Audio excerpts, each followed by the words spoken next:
Oi, boa tarde a todos. Ficou muito alto. É uma boa tarde mesmo. Meu nome é Cristina, eu sou neurologista da Escola Paulista de Medicina e hoje eu tenho a pequena missão de começar a tarde falando para vocês tudo o que vocês gostariam de saber sobre neuroanatomia e nunca tiveram coragem de perguntar.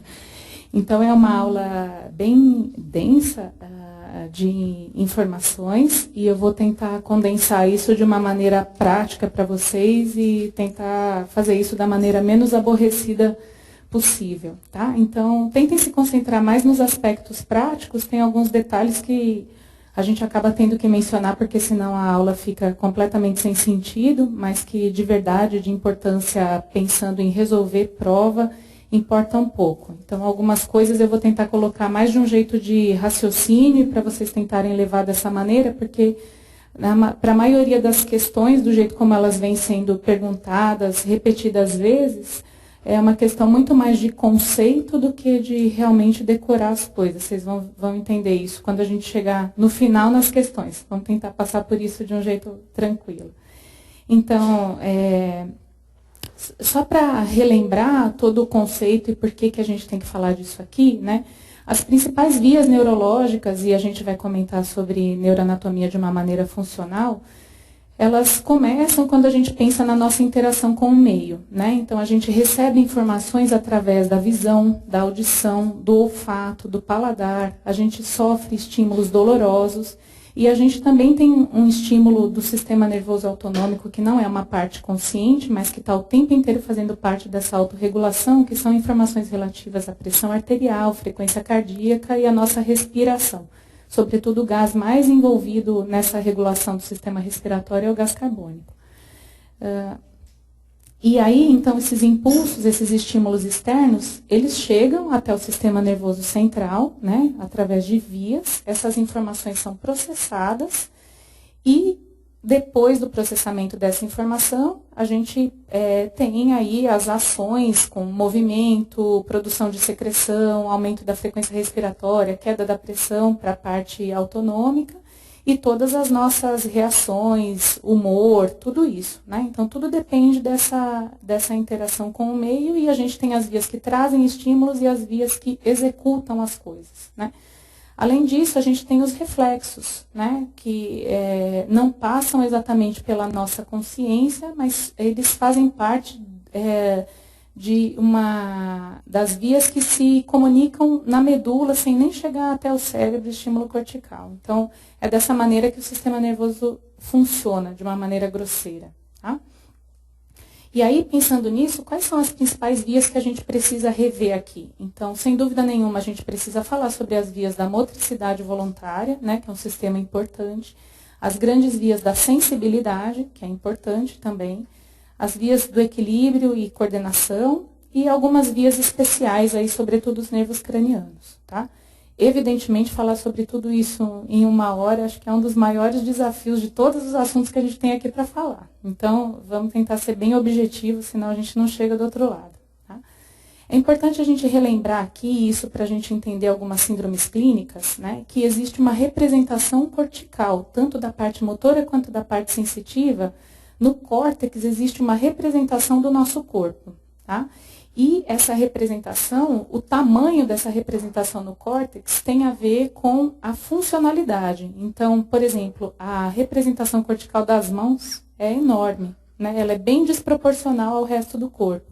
Porque funcionalmente a gente faz tudo com as mãos, né? Então, a nossa habilidade motora fina, tudo que a gente realiza no nosso dia a dia depende muito das mãos. Então, a representação cortical da mão é bem grande, a representação da língua, da face, da boca, é de se esperar, né? Que tem a ver com a linguagem, com todas as nossas tarefas do dia a dia, né? Anatomicamente falando, então, se a gente for olhar o córtex, na parte medial a gente tem a representação da perna, tá? Então, a perna está nessa região mais medial. Logo do lado a gente tem esfíncter, depois o braço, a representação da mão que é bem grande, do polegar sobretudo ainda é maior que a dos outros dedos, e depois a representação da face. Por que isso é importante? Quando a gente pensa, por exemplo, em coisas mais corriqueiras, num acidente vascular cerebral, por exemplo, a irrigação dessas áreas ela é feita por artérias diferentes. Então, a artéria cerebral anterior é uma artéria que irriga mais essa parte medial. Num AVC que comprometa essa artéria, o paciente certamente tem uma fraqueza maior da perna do que do braço, né? E a outra região enorme é da cerebral média, né? E certamente no comprometimento dessa. Então, só para lembrar desse conceito, para depois a gente entender por que é que as coisas se comportam assim, tá? Que é anatomia mesmo. O neurônio motor superior, né? Ele é o primeiro componente do trato córtico-espinhal. Então, a gente tem dois motores principais. Um que está nesse giro pré-central, tá?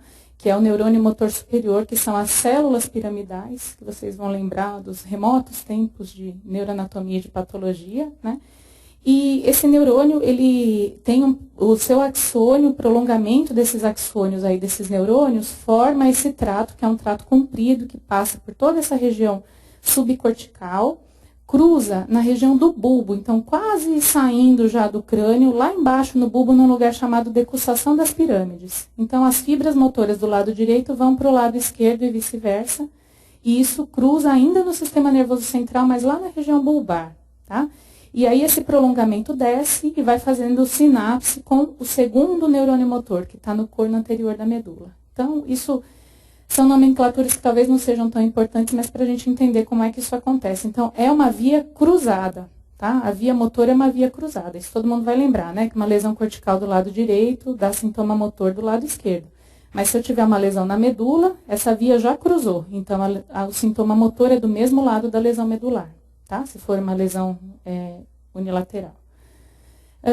E o neurônio motor inferior? Então, ele está lá no corno anterior da medula, tá? Que está aqui representado em azul, e ele se prolonga, começando nas raízes motoras, depois nos nervos periféricos, até chegar no músculo, onde ele faz sinapse, onde é a região da junção neuromuscular, tá? Clinicamente falando, a gente chama de comprometimento do neurônio motor inferior quando isso ainda está dentro da medula, apesar do prolongamento todo dele ainda ser parte do mesmo neurônio, mas geralmente daí a gente chama de síndrome radicular, síndrome de nervo periférico, doença da junção neuromuscular, a gente separa, embora o comprometimento ainda seja relativo a esse mesmo neurônio, tá bom? Então, e aí?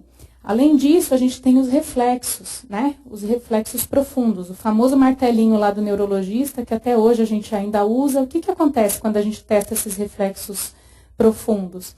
A gente faz um estiramento do tendão quando percute com o martelo nos lugares anatômicos. Esse estiramento transmite um impulso sensitivo que entra pela via dorsal da medula, tem uma sinapse interna na medula e isso gera um estímulo para o neurônio motor e aquele músculo contrai e a gente vê como resultado uma ação motora. Com isso a gente está testando a integridade dessas vias, tá? Então, da via aferente e da integridade medular e da via eferente. Então, é de se supor que se eu tiver um problema em qualquer uma dessas regiões, a gente vai poder ver os reflexos, ou os reflexos geralmente diminuídos, né?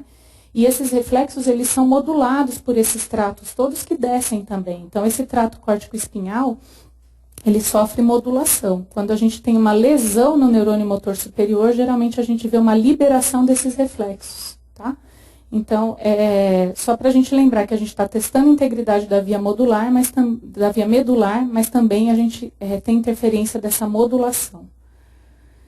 Então, quando a gente tem um paciente com fraqueza muscular, como é que a gente classifica isso? A gente chama o paciente de plégico ou de parético, e quando ele é parético, a gente classifica essa fraqueza em alguns graus. Então, essa graduação de força que vocês estão vendo aí na primeira coluna, que vai de 0 a 5, 0 é o paciente plégico e 5 é o paciente normal, tá?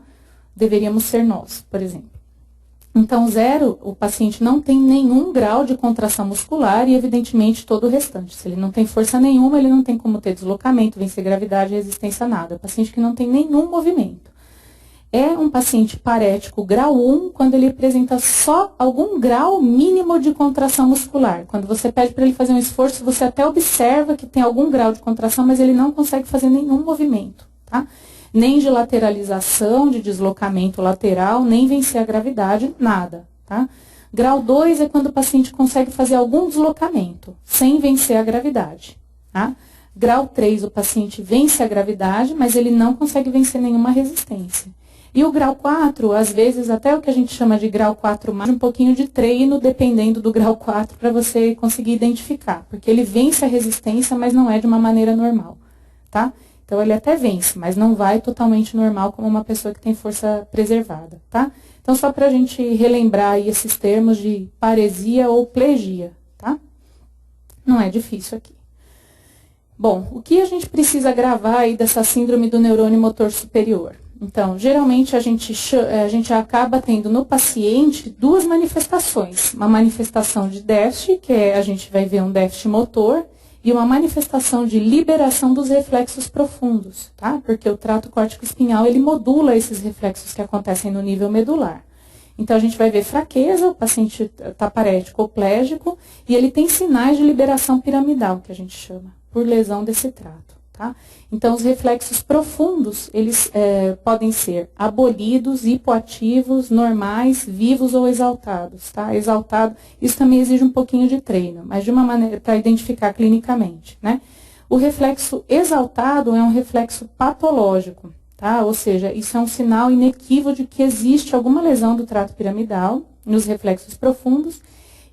E desses sinais de liberação piramidal, que é bem clássico, que sempre vocês vão ouvir falar, é o sinal de Babinski. O sinal de Babinski significa que quando a gente vai testar o reflexo cutâneo plantar, que eu vou mostrar para vocês na sequência, a gente vê uma resposta extensora do hálux, tá? Quando o normal é a gente encontrar uma resposta em flexão, ou até não ter resposta, se isso for simétrico, pode ser normal, tá? Além disso, a gente vai ver o paciente com aumento do tônus, tá? Então, o paciente tem espasticidade. E pode ter espasticidade que quando você tenta desfazer, volta, tá? Então, quando a gente faz esse sinal, a pesquisa do reflexo cutâneo plantar, então a gente tem que fazer um estímulo nociceptivo, tá? Na planta do pé, na face lateral.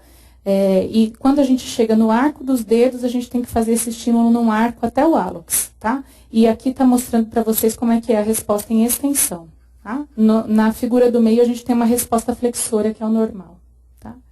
Então, porque vocês vão ver essa nomenclatura, às vezes vão descrever para vocês, um paciente com grau de fraqueza apresenta reflexos exaltados e sinal de Babinski. Do que a gente está falando? Lesão do trato córtico-espinhal, tá? Então, isso daí, eventualmente, acaba aparecendo mesmo. Quando a gente tem uma lesão cortical ou subcortical, então, o paciente vai ter uma fraqueza motora, né, contralateral à lesão do braço e da perna, e a gente chama, então, esse paciente está hemiparético ou hemiplégico, né, dependendo do grau de fraqueza. A gente chama isso de hemiparesia completa, quando tem um comprometimento da face, e incompleta, quando é só o braço e a perna, tá? Então, no caso, quando existe um comprometimento cortical, também costuma ter um comprometimento da face, né? Porque a representação cortical do trato motor está toda junta ali. Então, geralmente a gente vê uma hemiparesia ou uma hemiplegia completa, né? E se ela for desproporcionada, ou seja, se tiver um comprometimento ou mais do braço e da face, ou mais da perna do que do braço, aí isso aí caracteriza mesmo uma lesão cortical ou subcortical. Tá? Geralmente é proporcionado, ou seja, o mesmo grau de fraqueza no braço e na perna, quando a gente vê lesão em alguns pontos específicos, nos locais de convergência das fibras. Mas nas lesões corticais, até pela representação, como vocês viram, e que a circulação, os vasos, eles têm representação diferente ali no córtex, a cerebral anterior é mais a perna e a cerebral média mais braço e face. Por causa disso, geralmente nos casos corticais, a gente vê uma hemiparesia desproporcionada, tá? E isso te ajuda a localizar onde é que está a lesão, né? Se tiver fraqueza mais na perna, a gente sabe que a lesão é mais medial da cerebral anterior. Se a fraqueza for mais no braço e na face, a gente sabe que é um quadro mais de cerebral média, tá? E aí, dependendo do lado, se tiver do lado esquerdo essa lesão cortical, a gente ainda tem um comprometimento da linguagem. É o hemisfério dominante, é onde a gente tem as áreas de linguagem, que a gente vai falar daqui a pouquinho, tá? E do lado direito, isso geralmente acarreta um comprometimento da percepção de estímulos, que é o que a gente chama de heminegligência. Então, o paciente fica olhando mais para o lado esquerdo e todo estímulo, e ele pode ter uma heminegligência visual ou sensitiva, e quando a gente faz estímulo dos dois lados, ele tem uma tendência de ignorar tudo que foi feito de estímulo desse lado que está comprometido, tá? Do lado contralateral aí a lesão, tá? É mais comum que a gente veja heminegligência em lesão parietal à direita, clinicamente, tá? Porque a gente vai ver daqui a pouquinho, eu vou explicar para vocês. Que mais? Quando a lesão está na cápsula interna, a cápsula interna, se vocês forem lembrar da anatomia, então a gente tem todos esses neurônios no córtex, no giro pré-central, eles convergem para um lugar que é a cápsula interna. E aí esse trato desce e vai até o bulbo. A cápsula interna é um local de convergência de fibras. Então, é por isso que a gente vê aí uma hemiparesia ou uma hemiplegia completa e proporcionada. Então, o grau de comprometimento é igual, tá? E geralmente é um grau de comprometimento grave nas lesões de cápsula interna, porque é a convergência de todas as fibras motoras. Então, não é incomum que o paciente esteja hemiplégico com uma lesão pequenininha, quando ela pega estrategicamente esse lugar. E aí a gente não vê comprometimento nem da linguagem, nem de alteração da atenção com heminegligência, por exemplo, porque essa lesão está num ponto específico que é só da convergência das fibras motoras, tá? Então, isso ajuda na clínica. Se o paciente chega com AVC agudo e tem uma hemiparesia desproporcionada, você sabe que a lesão é cortical. Se ela é proporcionada, provavelmente é um AVC pequenininho e de ramos profundos aí da cerebral média. Tá? O que mais? A lesão ainda pode estar no tronco cerebral. O que a gente tem de peculiar ali no tronco cerebral? É onde estão todos os nervos cranianos, né? Então, clinicamente, a gente vai ver um paciente com um déficit motor, né? Geralmente completo, né, e proporcionado, porque as fibras já convergiram, e a gente vê daí as síndromes alternas. O paciente tem um déficit motor de um lado e o comprometimento do nervo craniano do outro lado, tá? Porque a fibra motora cruza, mas o nervo craniano não. A inervação dele é direta. Então, vamos dar um exemplo. Por exemplo, a síndrome de Weber, né, que é uma síndrome do mesencéfalo, em que a gente vê o paciente com comprometimento do terceiro nervo de um lado, né? Então, ele tem alteração da motricidade ocular, pode ter até ptose e um déficit motor contralateral, tá? Então, nas síndromes do tronco, nós não vamos falar delas aqui, tem várias, mas é só para lembrar que geralmente é assim, contralateral a lesão, tá? E a linguagem, hein? A linguagem, ela está localizada no hemisfério dominante, tá? No hemisfério esquerdo, por isso que é importante a gente saber se o paciente é destro ou canhoto, mas ainda assim, para os pacientes canhotos, 60% deles a linguagem ainda é dominante no hemisfério esquerdo. Tá? Então, uma parte só dos pacientes canhotos é que vai ter a representação da linguagem trocada no cérebro. Tá? Então, essa representação da linguagem, ela tem basicamente duas áreas importantes, que é a área de Broca, que está relacionada com a expressão, que é a nossa capacidade de emitir o que a gente quer falar. Tá? E a área de Wernicke, que é a área da compreensão. Tá? Então, o paciente pode ter uma afasia global e um comprometimento de toda essa extensão cortical. A área de Broca está mais aí perto da fissura silviana e a área de Wernicke é mais temporal. Tá? Então, o paciente pode ter uma afasia global, com comprometimento de toda essa área da linguagem, ou ele pode ter um comprometimento parcial das duas modalidades, ou ele pode ter um comprometimento só de uma das modalidades. O paciente, quando ele tem uma afasia só de expressão, geralmente ele está profundamente angustiado, porque ele está entendendo tudo e ele percebe que ele não está conseguindo se expressar. É claro que existem graus, desde não conseguir falar nada, ter pouquíssima troca de informação, até trocar algumas palavras, trocar coisas que tenham um significado próximo, trocar sílabas. Então, existem detalhes de como que essa afasia funciona, né? E o paciente que tem uma afasia de compreensão, geralmente ele está meio agitado. E é um paciente que você vê que fica falando sem parar porque ele não está entendendo direito o que está acontecendo com ele, né? Então, são comportamentos diferentes, assim, que a gente consegue ver de cara e imaginar o que está acontecendo em relação à linguagem, tá? E aí são testes específicos que a gente precisa fazer para entender se ele tem capacidade de repetição, de nomeação, fluência verbal, compreensão. Então, tudo isso a gente testa quando é um AVC de uma maneira mais rápida, mas a gente tem jeitos de testar isso, tá? Então, se tiver lesão do lado esquerdo, uma lesão extensa, geralmente algum grau de comprometimento da linguagem o paciente tem, tá? E a heminegligência? É uma alteração, então, não é só visoespacial exatamente, existem modalidades de heminegligência. A heminegligência pode ser sensorial, por exemplo, sensitiva, tá? É comum que a gente veja isso nas lesões parietais à direita, tá? Porque toda essa compreensão, processamento dos estímulos de uma forma Viso espacial mesmo, ele tem representação para o lado esquerdo só na região parietal à direita, mas para o nosso lado direito essa representação é bilateral, então você teria que ter uma lesão bilateral para ter um comprometimento. Por isso que é muito raro a gente ver um paciente que tenha uma heminegligência do lado direito. Geralmente a heminegligência é à esquerda, porque a lesão costuma ser cortical à direita nesses casos, tá? E aí o que acontece? Quando você vai testar, o paciente enxerga bem, tem percepção sensorial pelo menos mínima da sensibilidade, mas quando você faz um estímulo bilateral, então você olha para ele e coloca as duas mãos, né? E pede para ele falar qual está mexendo, por exemplo. Aí você mexe uma, ele fala esquerda, mexe a outra, ele fala direita. E quando você mexe as duas, ele fala só o lado, ele negligencia a informação de um lado, então ele fala direita. E a mesma coisa com a sensibilidade, tá? Então isso geralmente é indício de lesão parietal do lado direito. Bom, e aí? Continuando no sistema motor, a gente ainda tem o corpo celular do neurônio motor inferior, que está lá no corno anterior da medula, né? E o que o paciente vai ter de sintoma também vai ter um déficit motor, né? Relativo ao segmento comprometido. Se tiver uma lesão medular no nível cervical, ele tem geralmente comprometimento motor do nível de lesão para baixo, tá? Então, se for uma lesão cervical bilateral, ele tem um comprometimento dos 4 membros, que a gente chama de tetraparesia ou tetraplegia, né? Se o comprometimento for na medula torácica, ele tem um comprometimento das pernas, né? Que é o que a gente chama de paraparesia ou paraplegia. E se for de um lado, ele pode ter comprometimento só da perna, monoparesia.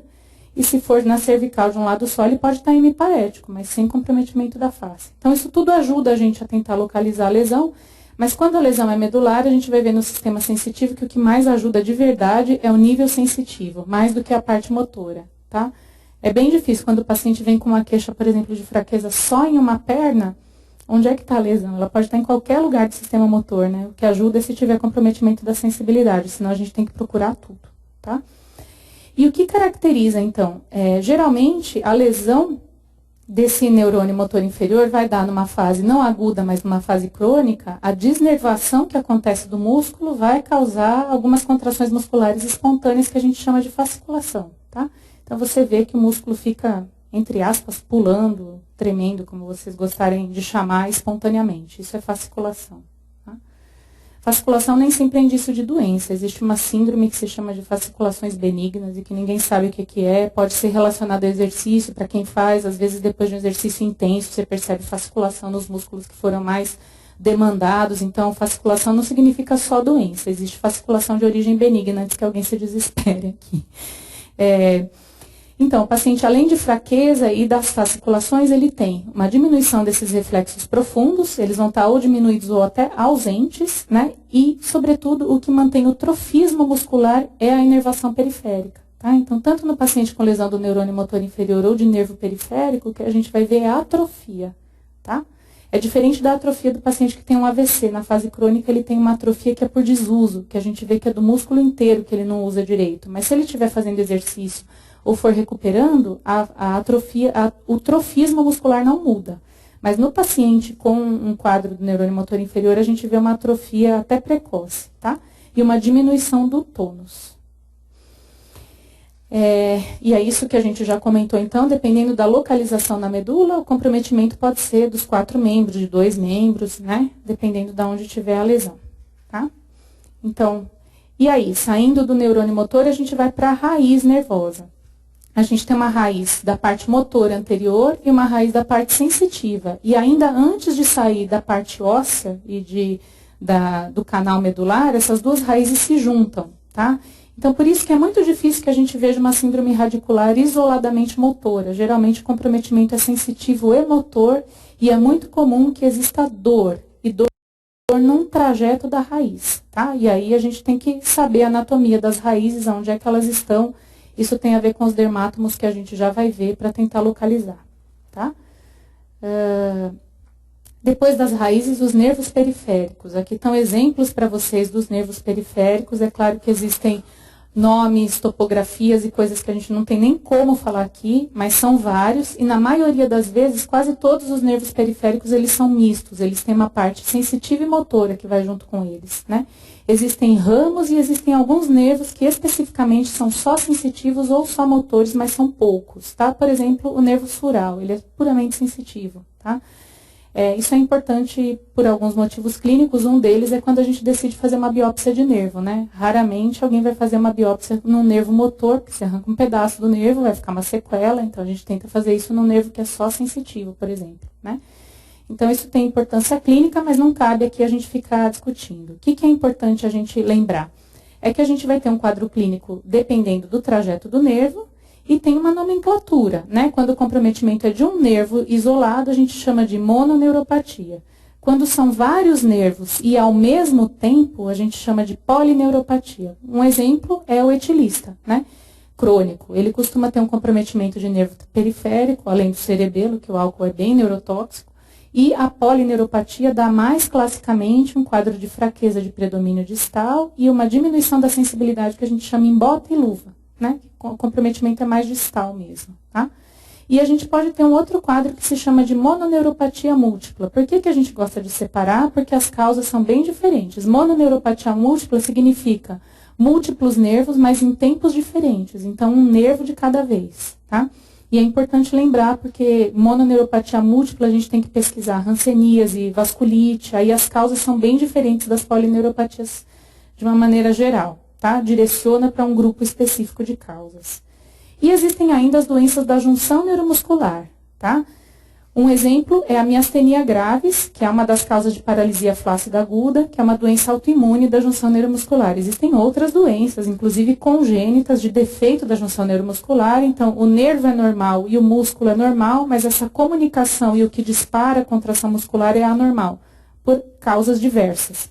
E o quadro clínico é de fraqueza, fadigabilidade, mas como o comprometimento é na junção do nervo com o músculo, não existe alteração da sensibilidade e o reflexo profundo costuma estar preservado, tá? Porque a gente está testando aquele arco que vai do nervo para a medula e que volta para o músculo, tá? Então ele funciona de maneira normal.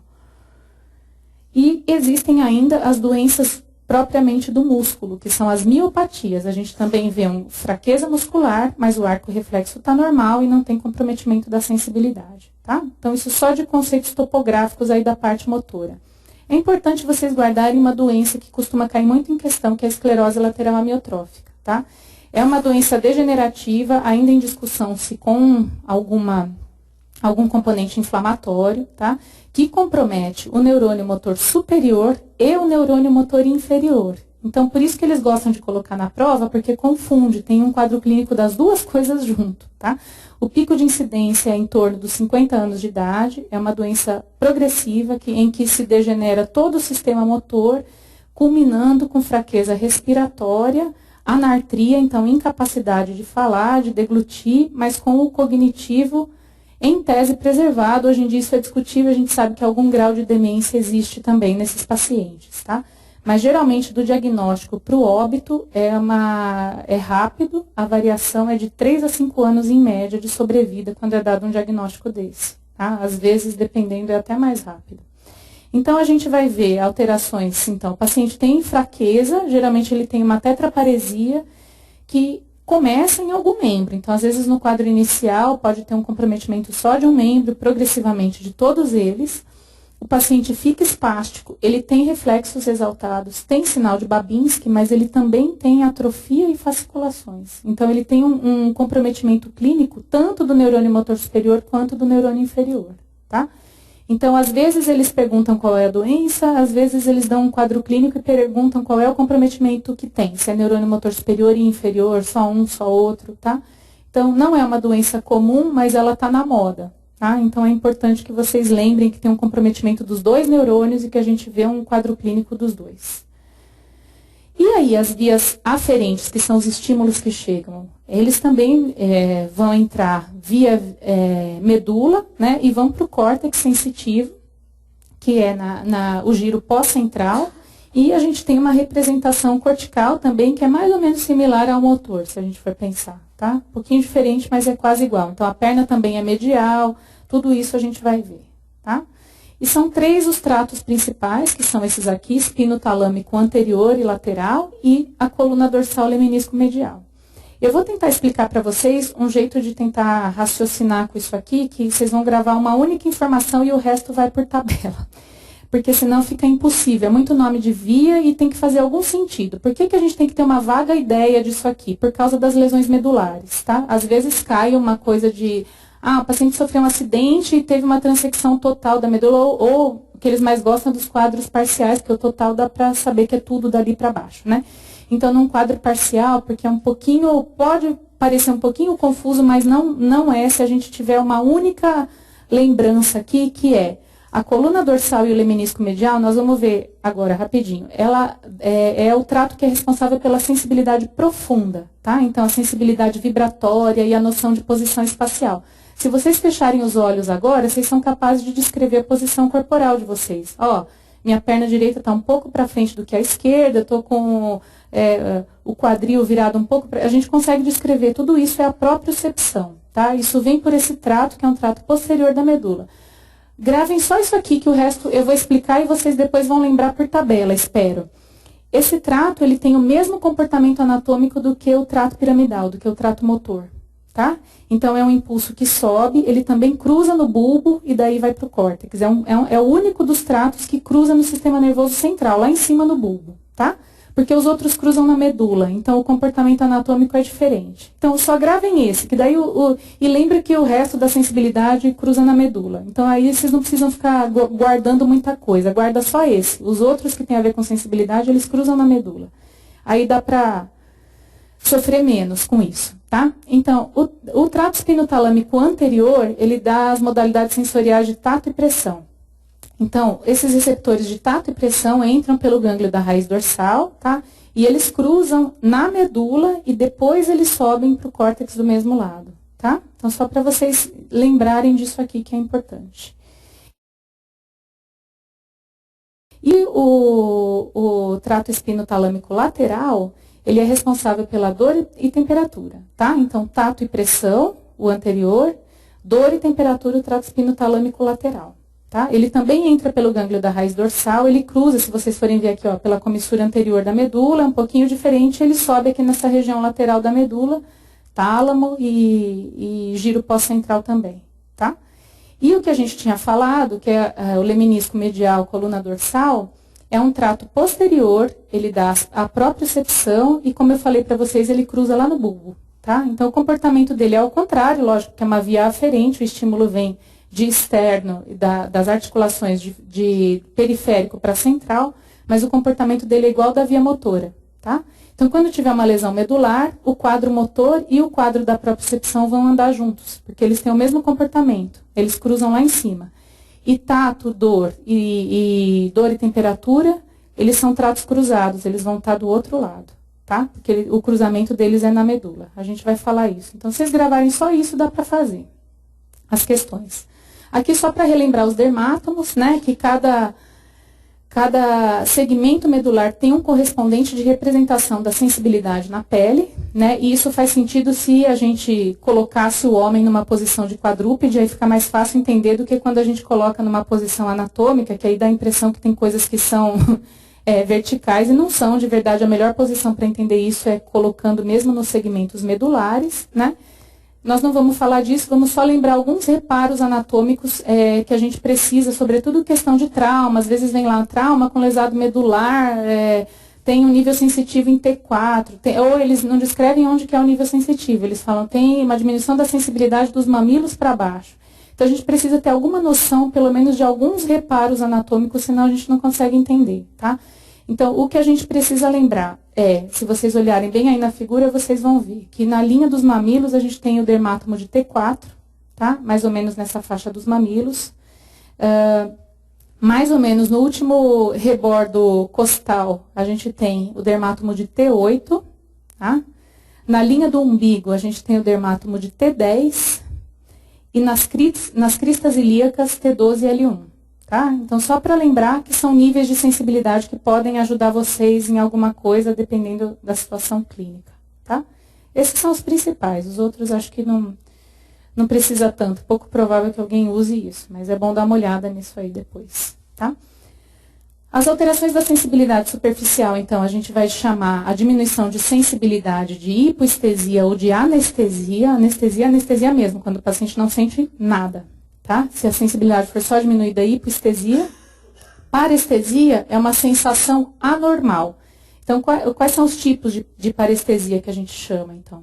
Formigamento e queimação são os dois tipos mais comuns, tá? Então, formigamento é um tipo de parestesia, uma sensação anormal. Alodínia é um termo que a gente usa para dizer que um estímulo normal desencadeia dor. Então, isso talvez vocês vejam alguma vez na clínica, o paciente falar, ó, à noite quando eu vou me cobrir, o lençol encosta no meu pé e dói. Né? Então, tem uma percepção ou dor ao toque. Tá? Então, um estímulo que deveria ser normal, ele acaba desencadeando dor. Tá? E dor radicular, que é a dor que segue um desses trajetos de dermátomo e tem uma compressão aí de raiz nesse trajeto referido. Tá? As alterações da sensibilidade profunda, a nomenclatura é essa aí. Tá? Então, palestesia, que é essa percepção aí da noção segmentar. Então, hipopalestesia, anartrestesia. E quando a gente perde a noção espacial, a sterignosia e o sinal de Romberg, que é quando tem uma alteração da sensibilidade profunda, é importante só lembrar dele aí. Quando a gente perde a sensibilidade profunda, se o paciente tiver uma lesão dessas vias dorsais, hoje em dia a gente não vê mais, mas o mais clássico era a tabes dorsalis por sífilis, quando o paciente fecha os olhos, ele desaba, ele cai. Tá? Porque o que mantém a gente em pé quando a gente fecha os olhos é a sensibilidade profunda com essa noção de posição segmentar. Tá? Quando a gente não tem essa sensibilidade, a gente compensa o equilíbrio com a visão e com o cerebelo. Tá? Se a gente tirar a visão, o paciente cai. Tá? Só para lembrar que são termos que talvez vocês possam ver. Tá? Então, palestesia a gente testa com o diapasão e a artrestesia a gente testa aquele testezinho que a gente mostra para o paciente, ó, assim o seu dedo está para cima, assim para baixo. Agora fecha os olhos e me diz se está para cima ou se está para baixo. Tá? Então, são os testes que a gente usa para testar isso e aqui só para exemplificar o sinal de Romberg. Então, as síndromes sensitivas aí. Então, a gente pode ter alteração da sensibilidade por lesão central aí do córtex, do tálamo, do tronco cerebral ou da medula, né? Por onde passam as vias da sensibilidade. E periférica pode ser por um raminho de nervo sensitivo, que é a rã muscular, por comprometimento de um nervo, de vários nervos, ou mononeuropatia múltipla, um nervo de cada vez, tá? Então, central ou periférica aí depende. A central, então, o paciente tem, da mesma maneira que no quadro motor, essa representação da sensibilidade ela é cruzada. Então, nas lesões corticais, o paciente tem um comprometimento da sensibilidade contralateral. Tá? Quando essa lesão compromete o bulbo e for depois desse cruzamento, a gente vai ver um comprometimento da sensibilidade cruzada, face de um lado e membros do outro. Tá? Existe uma síndrome chamada síndrome de Wallenberg, que é um infarto do bulbo lateral, uma coisa que clinicamente não é tão raro, que vocês podem encontrar isso aqui junto com outros sinais clínicos. Tá? Aqui é importante vocês pararem um minutinho para a gente fazer aquele exercício lá sobre as vias medulares. Tá? Vamos tentar raciocinar aqui então. Então, quando acontece uma transecção total, peraí, vou passar aqui, uma transecção total, ou se o paciente tiver um trauma e romper completamente a medula, ou se ele tiver uma coisa que se chama mielite transversa, que é um quadro inflamatório da medula e que pode acontecer por várias causas, e uma delas que é bem na moda, a esclerose múltipla, por exemplo, né? Se essa lesão estiver na região cervical, então a lesão é total, o paciente perde todas as modalidades do nível da lesão para baixo. Então ele não tem nem motricidade, nem nenhuma modalidade de sensibilidade dali para baixo, não tem muito mistério, né?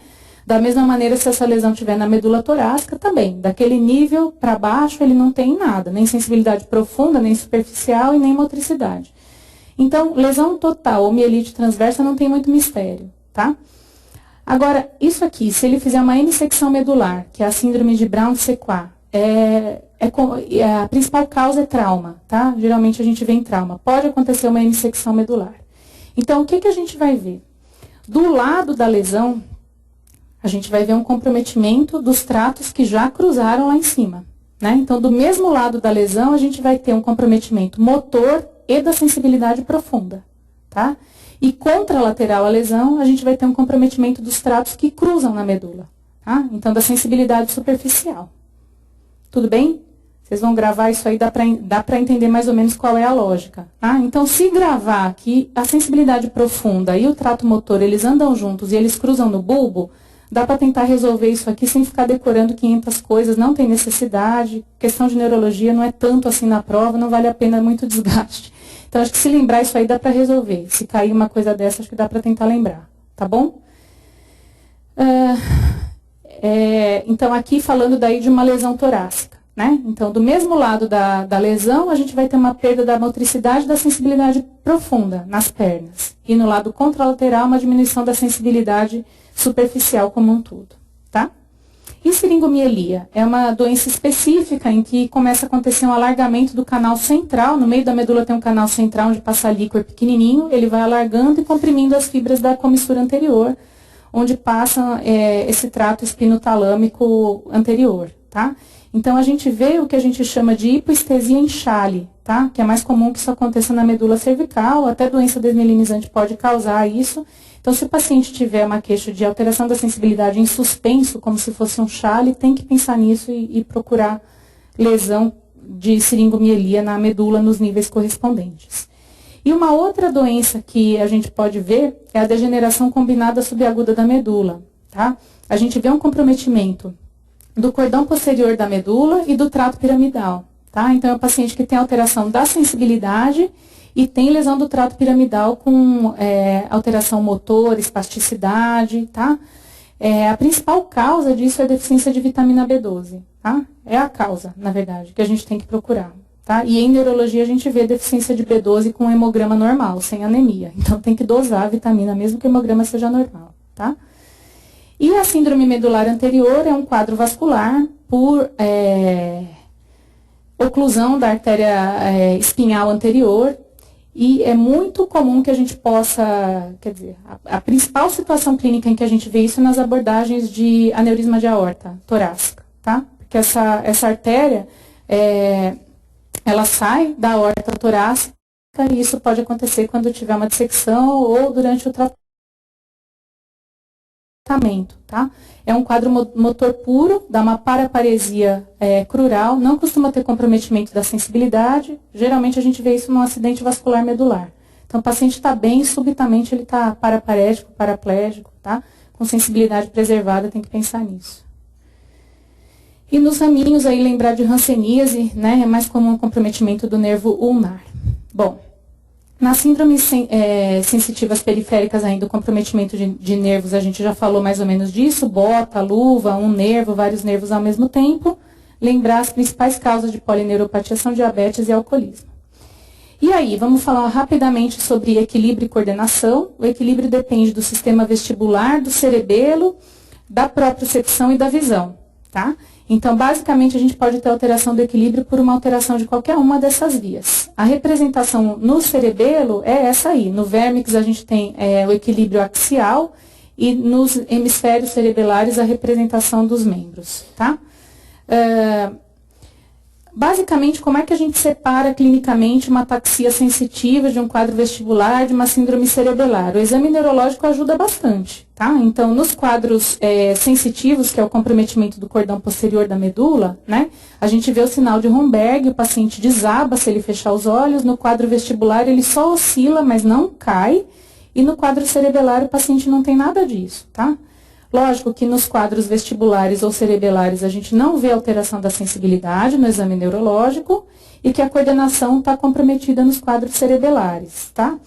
Quando o paciente fecha os olhos, essa alteração da coordenação, ela piora se for um quadro de origem sensitiva ou se for um quadro do labirinto, tá? E no quadro cerebelar não muda muito, tá? Essa compensação pela visão, ela acontece menos nos quadros cerebelares. Nistagmo, que é aquele movimento ocular rápido desencadeado por uma mirada extrema, ele está presente nos quadros vestibulares e nos cerebelares, mas nos quadros da sensibilidade não. E a marcha a gente chama de talonante, o paciente vai batendo o calcanhar mesmo quando ele anda, quando ele tem um déficit da sensibilidade profunda. No quadro vestibular é aquele teste que a gente faz, pede para o paciente andar para frente, depois voltar, ele vai desenhando uma estrela se ele tiver um quadro vestibular. E no quadro cerebelar é a marcha ebriosa do bêbado mesmo, né? Testando, tá? Lateralização para queda. No quadro sensitivo não, ele desaba como um todo. No quadro vestibular ele pode lateralizar e no quadro cerebelar geralmente não também, tá? É mais para vocês entenderem que tem jeito da gente separar isso clinicamente do que para ficar tentando decorar isso aqui, tá? Os nervos cranianos aí todos, vale a pena em algum momento depois vocês darem uma repassada nisso, só lembrar onde é que eles estão localizados, né? Então, no mesencéfalo é o oculomotor e o troclear, trigêmeo abducente facial e vestíbulo coclear na ponte, e todos esses nervos cranianos baixos aí no bulbo, o comprometimento deles geralmente é relativo a um quadro que a gente chama de bulbar, tá? Isso tudo vai ficar para vocês como lembrete, a gente não tem tempo em 1 hora de esmiuçar tudo isso aqui, né? E lembrando aí das vias visuais, né? Como é que a gente define os campos visuais? Então, a gente tem, na retina, a gente divide basicamente em campo nasal e temporal, né? E a gente enxerga um hemicampo usando um campo nasal de um olho e um campo temporal do outro olho, tá? Então, se eu estiver olhando para a esquerda, eu estou olhando com o campo nasal do olho esquerdo e com o campo temporal do outro olho, tá? Então, isso aqui está bem representado esquematicamente. É melhor olhar o esquema do que tentar entender a gente falando, né? Então, é assim que a gente enxerga. Como é que a via visual se comporta, então? A gente tem todas, e junto, atrás do olho, então, está o nervo óptico, tá? E o nervo óptico, ele leva informação da retina de cada olho, tá? Lembrando que cada campo enxerga uma parte diferente, tá? Então, por exemplo, o olho esquerdo, ele enxerga o campo, estão olhando aí? O campo lateral, com o olho esquerdo, a gente enxerga com o campo nasal do olho esquerdo, a gente enxerga o hemicampo esquerdo. Com o campo temporal do olho esquerdo, a gente enxerga o hemicampo direito, né? Agora, claro, se eu tampar um olho, aí é visão monocular, né? Então, a gente tem informação dos dois campos visuais com cada olho, tá? E lembrar que isso daí cruza, tá? Uma parte dessas informações cruza nessa região que é o quiasma óptico, né? Onde essas fibras convergem, tá? Então, o nervo óptico está atrás do olho, o quiasma é onde uma parte dessas informações aí cruza, tá? E depois tem a via retroquiasmática, tá? Só para vocês entenderem isso por causa dos defeitos de campo visual, que é uma outra coisa que vale a pena só relembrar. Então, se o paciente tiver uma lesão no nervo óptico, ele perde a visão do olho, né? Então, lógico, ele não enxerga com aquele olho, com o outro olho é normal. Lembrar de neurite óptica, né? Que pode estar relacionado aí à esclerose múltipla, que é uma coisa importante da gente se lembrar, tá? Então, perda de visão monocular no paciente jovem, o que a gente pensa? Neurite óptica, esclerose múltipla. Tem que lembrar desse diagnóstico, tá?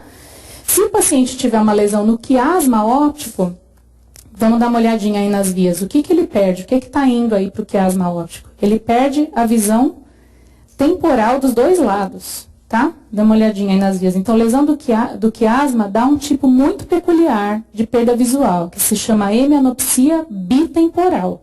Tá? Isso é importante por causa dos tumores aí da hipófise, né? Que podem dar um quadro desse. Tá? Então, a gente tem que lembrar desse padrão de perda de campo visual. Tá? E se a gente tiver uma lesão das vias retroquiasmáticas, aí AVCs, tumores, aí dá o que a gente chama de hemianopsia homônima. Né? O paciente perde a visão do hemicampo contralateral onde tiver a lesão. Tá bom? Então, aí a gente tem que lembrar desses diagnósticos, que aí são as lesões córtico-subcorticais de diversas causas.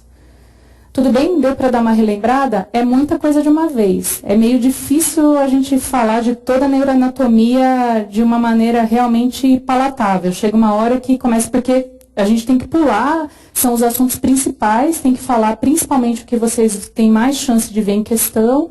E algumas coisas elas ficam um pouco soltas mesmo, mas é a informação que tem que relembrar, tá? Aí pelo menos vocês têm isso aí como um guia mínimo de coisas que vocês precisam relembrar para situações clínicas, tá? Vamos resolver algumas questões? Então vamos lá. Uma questão aí da Universidade Federal do Rio Grande do Norte, da prova de clínica médica. O paciente apresenta paralisia espástica com hiperreflexia, sinal de Babinski, associada à atrofia com miofasciculações. É uma lesão que ocorre concomitantemente em... Então, vamos lá. Vamos tentar destrinchar antes da gente responder aqui, só para a gente usar a questão como exercício, né? Então, o paciente tem um déficit motor com espasticidade, aumento dos reflexos profundos e sinal de Babinski. Esses sinais todos são sinais de comprometimento do trato córtico espinhal, né? Então, é uma lesão piramidal, associada à atrofia com fasciculações. Isso tudo significa comprometimento do neurônio motor inferior, né? Então, vocês deem uma olhada que ele não está nem perguntando qual que é a doença. Ele quer saber só anatomicamente o que é que justifica, né? Então, ele tem um comprometimento do primeiro neurônio, né? E da ponta anterior da medula, onde está o segundo neurônio, tá? Ele nem coloca com esses nomes, né? Então, ele coloca a cor no anterior da medula. Então, são nomenclaturas que podem ajudar vocês a sair do outro lado. E qual que é a doença que causa isso, que a gente comentou? Esclerose lateral amiotrófica, tá? Então, ela cai, essa doença cai, em algum lugar vai cair, podem ter certeza. E de alguma maneira, às vezes não tem nem o nome da doença, mas é por causa do quadro clínico que é muito evidente e que confunde quem não tem ideia nenhuma do que está acontecendo. Aí a pessoa fica completamente perdida se ela não tiver lido nenhuma vez, tá? Senão é bem fácil de resolver. Se a gente for tentar fazer também por exclusão, se você tiver alguma noção, né? Então, a letra A, por exemplo, neurônio motor periférico, sei lá o que ele quis dizer com isso exatamente, né? Mas se ele quis dizer segundo neurônio e ponta posterior da medula, se lembrar que a região posterior da medula tem a ver com a sensibilidade e que a parte motora está na parte da frente da medula, não precisa nem ter um conhecimento muito específico para arriscar essa daí, né? Na letra C, ainda que você ficasse em dúvida da região motora periférica, a região nigropalidal e na letra D, substância negra, são coisas que talvez vagamente vocês tenham ouvido falar quando alguém falou de Parkinson para vocês, né? O que vem na cabeça. Então também, e dá para ler esse quadro e imaginar que não é exatamente um quadro parkinsoniano que está descrevendo, né? Então, mesmo que não dê para ir diretamente ao ponto, vocês vão ver que muitas das questões relativas à neuroanatomia a gente consegue resolver por exclusão, tá? Se conseguir ter calma na hora e raciocinar um pouquinho em cima da questão, às vezes dá para resolver sem lembrar de muita coisa, tá? Só por exclusão. Vamos lá, mais uma questão. Um homem de 55 anos de idade é admitido no pronto-socorro por um quadro ictal. Então, ele teve um quadro súbito. Não contou aqui do que foi. A ressonância magnética revelou uma isquemia do cerebelo. Tá? Os achados clínicos mais prováveis nesse paciente são... Então, na verdade, ele quer saber o que foi esse quadro ictal que pode ser correspondente a uma isquemia no cerebelo. É essa a pergunta, tá? Então, vamos lá. Letra A. O paciente pode ter uma alteração para a articulação das palavras na lesão cerebelar? Então, isso eu não falei para vocês. Pode, né? Existe um tipo de disartria que é específica do paciente com lesão cerebelar. Ele tem uma coisa que a gente chama de fala escandida, tá?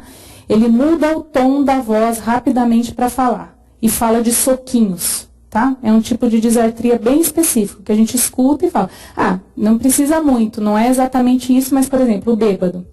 Ele tem uma fala disártrica, né? É mais ou menos isso, tá? Então, ele pode. Disfasia, né, a gente chama, então, é uma nomenclatura similar. Então, a gente fala afasia quando eu tenho um comprometimento total da linguagem e disfasia quando eu tenho um comprometimento parcial. A linguagem tem alguma coisa a ver com o cerebelo? Não, né? Então, só no máximo a articulação das palavras. E disfonia. Disfonia significa, traduzindo como rouquidão, né? Então, uma mudança do timbre da voz. Não. Né? Então, a disfonia, ela tem a ver com a inervação da faringe com algumas situações específicas, né? Então, também não tem a ver com o cerebelo, não. E disbasia, o que significa isso? A gente não falou nos termos, isso aí. É uma dificuldade para manter a base para a marcha. Então, o paciente que anda com uma marcha, com a base alargada e que ele não consegue manter uma estabilidade para a base da marcha, tá? Isso pode ter a ver com o cerebelo? Sim, não, é só o cerebelo, vocês lembrem do bêbado. Aliás, os sintomas da intoxicação alcoólica aguda é uma disfunção cerebelar aguda e vestibular por causa do álcool. Então, é só lembrar do bêbado. Sim, né? Anda com a base alargada, quase caindo. Diplopia, o que significa diplopia? Visão dupla. Isso tem a ver com o cerebelo? Não, o cerebelo não controla a motricidade ocular, então não, né? E o nistagmo? Nistagmo tem a ver com o cerebelo, né? Então, letra B também não, porque a diplopia não tem nada a ver. Então, disbasia pode ser? Pode. Nistagmo pode ser? Poderia. E bradicinesia? Bradicinesia é uma lentificação para a realização dos atos motores. Qual que é a doença que a gente vê bradicinesia, vocês lembram? Parkinson. Então, e Parkinson não tem nada a ver com o cerebelo, né? Então, não. Letra D, ataxia, sim, né? Disgeadococinesia, né? É o teste que a gente faz de movimentos alternados, né? Por exemplo. Então, ataxia, na verdade, a gente vai olhar com índex nariz e calcanhar joelho, né? Disgeadococinesia, a gente vai testar com esses movimentos alternados. Então, isso tudo é comprometimento cerebelar. E fala disártrica, pode ser? Sim, nesse sentido aí da disartria do cerebelo. Incoordenação axial, significa do tronco. Hipercinesia, que significa uma aceleração dos movimentos. E disfasia, que é um comprometimento da linguagem. Aí também não, né? Então, a resposta correta é a letra D. Ataxia, disgeadococinesia e fala disártrica, tá? Tudo bem? Alguma dúvida aqui? Vamos lá, mais uma questão. Um homem de 45 anos apresenta síndrome do neurônio motor central. Algumas vezes vocês vão ver escrito isso, embora a nomenclatura melhor seja neurônio motor superior, tá? Porque se a gente for considerar anatomicamente falando, o sistema nervoso central, a medula também é sistema nervoso central, né? Então, o segundo neurônio também é, mas eles dizem, e quando vocês lerem isso, em algumas questões eles estão se referindo ao neurônio motor superior, tá? É provável, qual é o achado clínico mais provável? Então, vamos lá. Letra A, disartria, pode ser? Num quadro de neurônio motor superior? Sim, não, talvez. Na representação cortical tem língua, tem boca, né? Então pode ter disartria. Pode ter alteração da linguagem?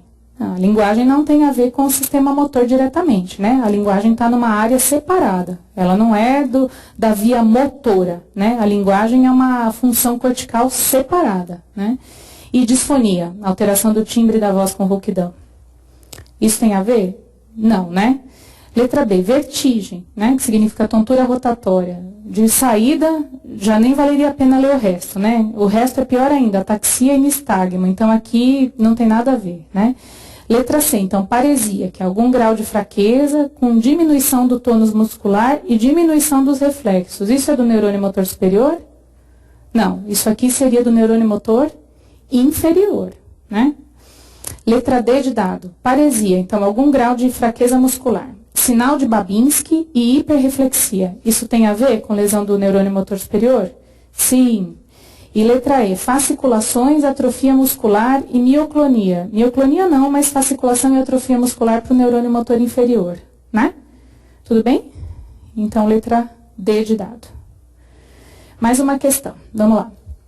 Homem de 52 anos queixa-se de fraqueza generalizada com formigamento. Formigamento é um tipo de parestesia, lembra que a gente comentou? E perda da força nos membros, mais acentuado nos membros inferiores. Ele tem como história tabagismo e alcoolismo há pelo menos 20 anos. No exame físico ele está um pouco hipertenso, com a frequência cardíaca normal, um pouquinho descorado, anictérico, tem ausculta cardiopulmonar normais, nenhuma alteração abdominal. E a marcha dele é atáxica, ele tem hiperreflexia, diminuição da força muscular nos membros superiores e nos membros inferiores, a fraqueza é pior nas pernas, e tem uma diminuição da sensibilidade vibratória e dolorosa nos membros inferiores. Qual é o diagnóstico e qual é o tratamento? Então, esse aqui, vamos ver se vocês gravaram. O que ele tem sindromicamente, então? Pela descrição, fica difícil porque tem alguns dados que talvez a gente quisesse algum detalhe, né? Então, sobre a ataxia, talvez a gente quisesse saber exatamente se é uma ataxia sensitiva ou não. Mas depois, lembram, ele descreve que tem uma alteração da sensibilidade, então provavelmente é uma ataxia sensitiva, né? Nos quadros cerebelares, a gente não costuma ver comprometimento da sensibilidade junto. Então, ele tem um comprometimento da sensibilidade e ele tem um comprometimento motor com sinais de liberação piramidal. Ele tem sinais de comprometimento do trato espinotalâmico e uma alteração de sensibilidade que lembra alguma coisa mais periférica, mas o comprometimento da sensibilidade profunda, tem mesmo, diminuição da sensibilidade vibratória. Então, tem corno posterior da medula e tem trato córtico-espinhal. Ele é etilista, né? Etilista costuma ter déficit de vitamina, déficit nutricional, tem tudo para ter uma doença tóxico-carencial, né? Então, vamos pensar aí quais são as opções que eles deram. Esclerose lateral amiotrófica.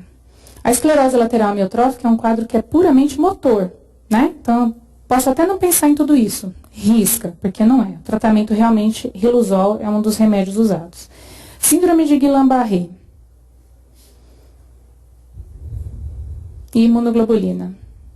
O quadro de Guillain-Barré dá o quê? Uma paralisia flácida aguda, que caracteristicamente é um quadro ascendente, pode ter um comprometimento distal, mas o que a gente tem que lembrar no quadro de Guillain-Barré? O comprometimento é das raízes, né? Então, os reflexos profundos estão diminuídos ou abolidos. Lembra? É uma paralisia flácida ascendente com reflexos abolidos, e aqui ele tem hiperreflexia.